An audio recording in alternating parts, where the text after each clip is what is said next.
Hello नमस्कार सभी साथियों। कक्षा 7वीं विषय सामाजिक विज्ञान 8 ग्रेड जो अभ्यास पुस्तक है उसके जो अध्याय की क्वेश्चन है उनको हम हल कर रहे हैं। यहाँ देखिए जो पहला अध्याय हमारा 1000 वर्षों के दौरान हुए परिवर्तन की पड़ताल। यहाँ जो पहला क्वेश्चन है क्या लिखा है क्वेश्चन 700 से 1750 ईस्वी तक के इतिहास के बारे में हमें जानकारी किन किन स्रोतों से प्राप्त होती है। जो हम इतना पुराना इतिहास के बारे में जानकारी हमें मिल रही है वह जानकारी किन किन स्रोतों से मिली है वो हमें यहाँ पर लिखना है। तो लिखेंगे हम 700 से 1750 ईस्वी तक के इतिहास के बारे में हमें जो सिक्कों, शिलालेखों, स्थापत्य मतलब भवन निर्माण कला तथा लिखित सामग्री से जानकारी प्राप्त होती है। यदि आप चैनल पर पहली बार आए हों तो सब्सक्राइब जरूर करें और वीडियो अपने दोस्तों तक भी शेयर करें। अतीत में विदेशी किसे माना जाता था? अतीत में है जो विदेशी किसे माना जाता था? किसी गांव में आने वाला कोई भी अनजान व्यक्ति जो उस समाज या संस्कृति का अंग ना हो उसे क्या कहलाता है? उसे विदेशी कहलाता है या विदेशी उसे कहती है। अभिलेखागार से क्या आशय है? क्वेश्चन क्या है? अभिलेखागार से क्या आशय है? ऐसा स्थान जहां दस्तावेजों और पांडुलिपियों को संग्रहित किया जाता है उन्हें क्या कहते हैं? अभिलेखागार कहते हैं। पांडुलिपियों के उपयोग में इतिहासकारों के सामने कौन कौन सी समस्याएं आईं? पांडुलिपि के जो उपयोग है उसके इतिहासकारों के सामने क्या समस्याएं आई थी? तो कई बार पांडुलिपियों की लिखावटों को समझने में दिक्कत आती थी। जो लिखावट है वो समझ में नहीं आती थी। मूल पांडुलिपि की कई प्रतिलिपि बनाते समय लिपिक छोटे छोटे फेरबदल कर चलते थे जिससे कालांतर में एक ही मूल ग्रंथ की भिन्न भिन्न प्रतिलिपियां बन गई थी। ये भी समस्या थी। क्वेश्चन 5 है, इसमें क्या लिखा है? 700 से 1750 के बीच आए प्रमुख बदलाव के बारे में यहाँ पर लिखना है।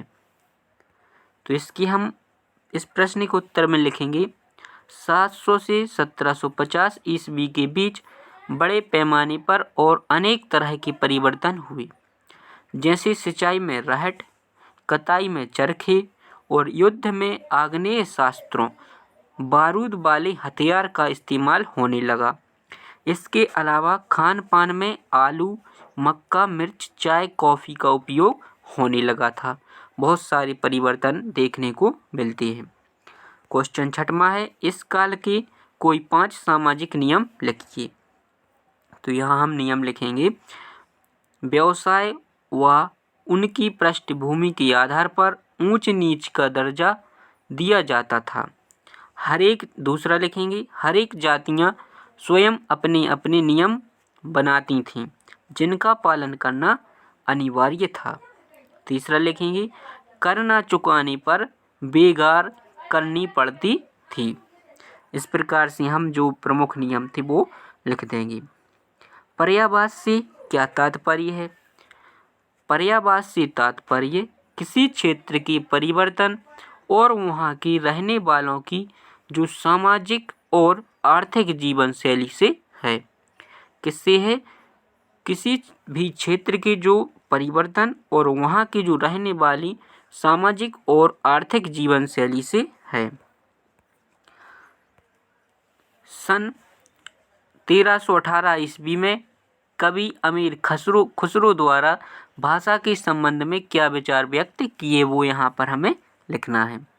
तो इसके उत्तर में लिखेंगे, सन 1318 में कवि अमीर खुसरो ने कहा कि इस देश के हर क्षेत्र की एक अलग भाषा है, जैसे सिंधी, लाहौरी, कश्मीरी, गुजरी, अवधी आदि।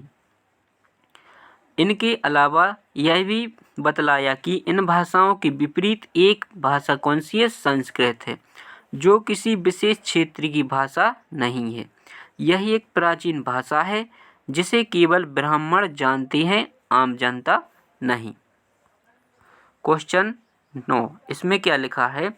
इस काल में हुए कुछ धार्मिक परिवर्तनों के बारे में लिखना है।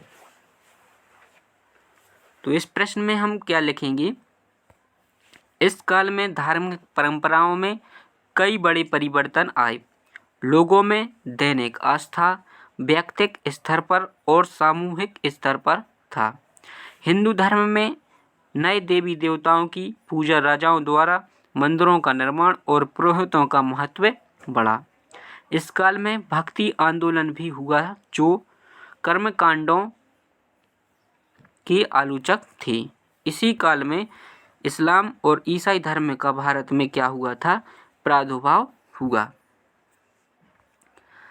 अंग्रेज इतिहासकारों ने भारतीय इतिहास को कितने युगों में बांटा है? अंग्रेज जो इतिहासकारों ने भारतीय इतिहास को 3 युगों में बांटा है, हिंदू, मुस्लिम और ब्रिटिश।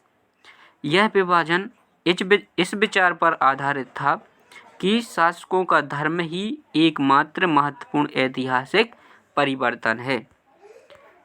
इस प्रकार से जो इसके पाठ के जो प्रश्न हैं उनके उत्तरों को हमने संपूर्ण हल कर लिया है। यदि आपको वीडियो पसंद आया हो तो चैनल को सब्सक्राइब जरूर करें। इसके बाद हम नेक्स्ट वीडियो में हल करेंगे।